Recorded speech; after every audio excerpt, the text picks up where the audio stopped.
तो ट्रंप ने ज़ेलेंस्की को अल्टीमेटम दे दिया है, अगर प्रस्ताव नहीं माना तो अमेरिका सख्त कदम उठा सकता है। ट्रंप ने प्रस्ताव पर फाइनल फैसला करने की समय सीमा भी तय कर दी है।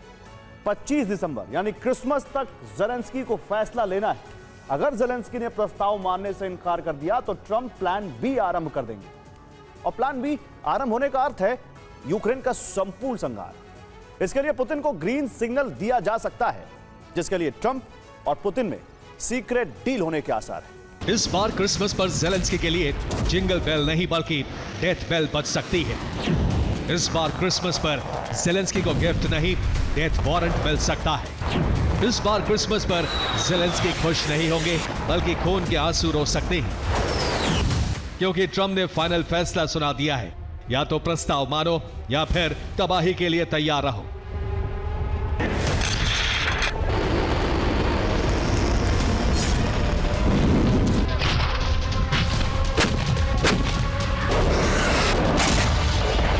ज़ेलेंस्की को अंदाजा हो चुका है कि पुतिन और ट्रंप मिलकर यूक्रेन की बर्बादी का फरमान जारी करने वाले हैं।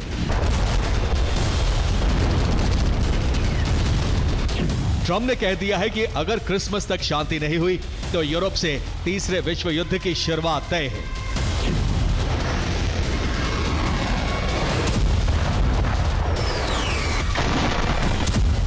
और यूक्रेन एपिसेंटर बन सकता है, यानी यूक्रेन बड़े संकट में घिरने वाला है। Need for elections now. इसलिए ज़ेलेंस्की ने एक आखिरी दांव चला है। ज़ेलेंस्की ने ऐसी चाल चली है जिससे तबाही कुछ दिनों और टल सकती है।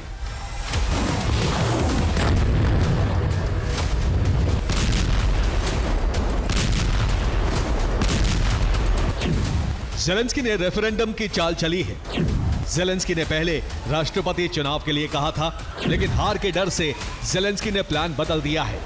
अब युद्ध विराम की शर्तें मानने के लिए जनमत संग्रह कराना चाहते हैं। युद्ध विराम प्रस्ताव पर फैसला यूक्रेन की जनता लेगी।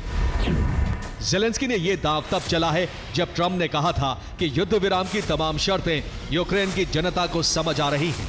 वो मानने के लिए तैयार है, लेकिन ज़ेलेंस्की इसमें रोड़ा अटका रहे हैं।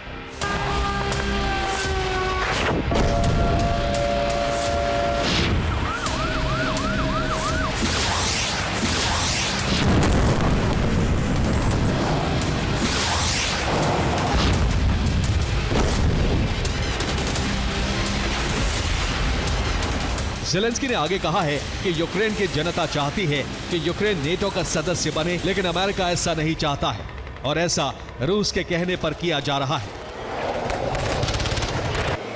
ज़ेलेंस्की के तेवर बता रहे हैं, उन्होंने ट्रंप के खिलाफ मोर्चा खोल दिया है, जिसमें यूरोपीय देश उनके साथ हैं। इसी वजह से ट्रंप ने क्रिसमस तक ज़ेलेंस्की को आखिरी मौका दिया है।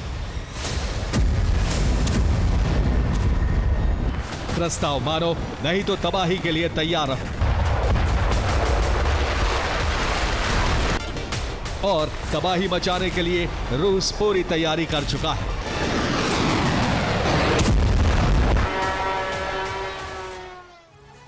तो ट्रंप का प्रस्ताव ज़ेलेंस्की ने नहीं माना तो ट्रंप रूस को हमले के लिए ग्रीन सिग्नल दे सकते हैं। ऐसे में 3 चरणों में रूस हमला कर सकता है। पहले चरण में कीव पर हमले की शुरुआत होगी। इसके लिए क्रेमलिन ने पैराशूट ब्रिगेड को टास्क दिया है। मरियंस्की पैलेस में क्रेमलिन के स्पेशल कमांडो जा घुसेंगे। इस दौरान ज़ेलेंस्की को रूस लेकर आएंगे कमांडो। दूसरे चरण में मोटर बटालियन भी कीव में घुसेगी, जो सरकारी इमारतों में आग लगाएगी। टॉप कमांडर्स को मार गिराने का फरमान जारी हो गया है। ज़ेलेंस्की के करीबियों को पकड़ा जाएगा। तीसरे चरण में टैंक बटालियन कीव में घुसेगी। कीव पर कब्जे का ऐलान किया जाएगा। सैन्य ठिकानों पर जेट ड्रोन से बमबारी की जाएगी। मिसाइल से भी तबाही मचाई जाएगी।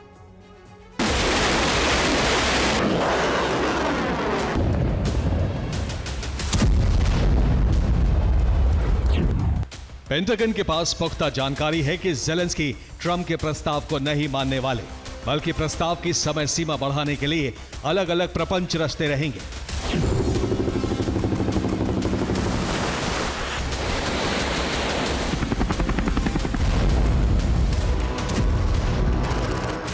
अब ट्रंप के क्रिसमस तक प्रस्ताव मानने के अल्टीमेटम पर रेफरेंडम का ब्रह्मास्त्र चला है। और ऐसा ज़ेलेंस्की ने लंदन में हुई यूरोपीय देशों की मीटिंग के बाद किया। यानी ज़ेलेंस्की जो सोच रहे हैं, जो कर रहे हैं और जो आगे करेंगे, उसके पीछे नेटो देश है।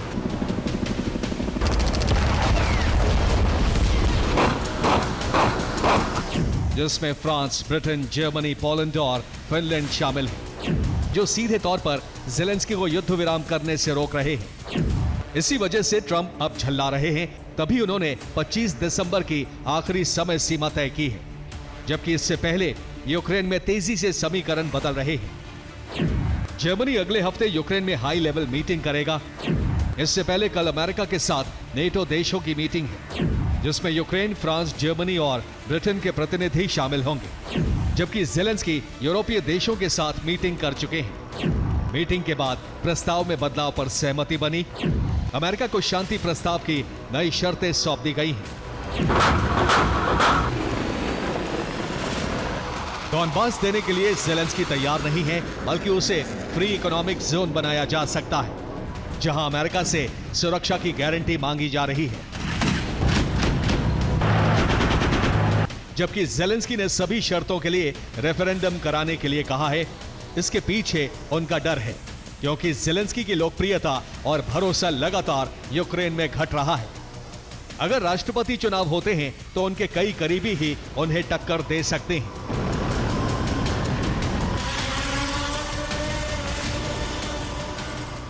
और ज़ेलेंस्की के लिए खतरे की घंटी बज चुकी है, क्योंकि उन पर यूक्रेनी लोगों का भरोसा कम हुआ है। सर्वे में बताया गया है अगर फिर चुनाव हुए तो ज़ेलेंस्की को फिर से राष्ट्रपति बनाने के लिए 20.30% लोग समर्थन करते हैं। दूसरे नंबर पर यूक्रेन के पूर्व कमांडर इन चीफ वॉलेरी ज़ारुजनी आए, जिनके समर्थन में 19.1% लोग हैं। इसके अलावा तीसरे नंबर पर आए यूक्रेन के मिलिट्री इंटेलिजेंस के चीफ किरिलो बुदानोव के समर्थन में 5.1% लोग हैं।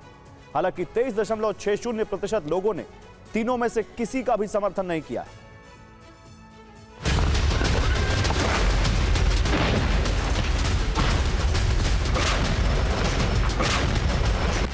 ज़ेलेंस्की घबरा रहे हैं, अगर चुनाव हुआ तो वो हार जाएंगे और ट्रंप पुतिन मिलकर अपना कठपुतली राष्ट्रपति यूक्रेन में बिठा देंगे, जिसके जरिए प्रस्ताव की सारी शर्तें मनवा ली जाएंगी। इसी वजह से ज़ेलेंस्की ने रेफरेंडम का बहाना बनाकर प्रस्ताव को टाल दिया और राष्ट्रपति चुनाव को खारिज कर दिया।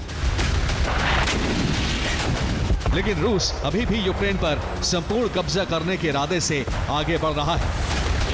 डॉनबास से लेकर ओडेसा और कीव तक हमले हो रहे हैं, जबकि ज़ेपोरिजिया प्लांट पर कब्जा छोड़ने से भी साफ इनकार किया है। बताया जा रहा है कि बैकडोर से ट्रंप और पुतिन में डील हो चुकी है, जिसमें अमेरिका यूक्रेन पर कूटनीतिक दबाव बनाता रहेगा, जबकि रूस इसी तीव्रता से हमले करता रहेगा।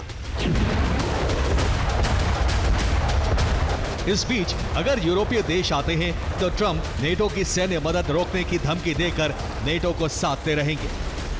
अब अगर ज़ेलेंस्की 25 दिसंबर तक प्रस्ताव नहीं मानते हैं तो ट्रंप रूस को ग्रीन सिग्नल देकर यूक्रेन के खात्मे के ब्लूप्रिंट पर फाइनल मोहर लगा देंगे।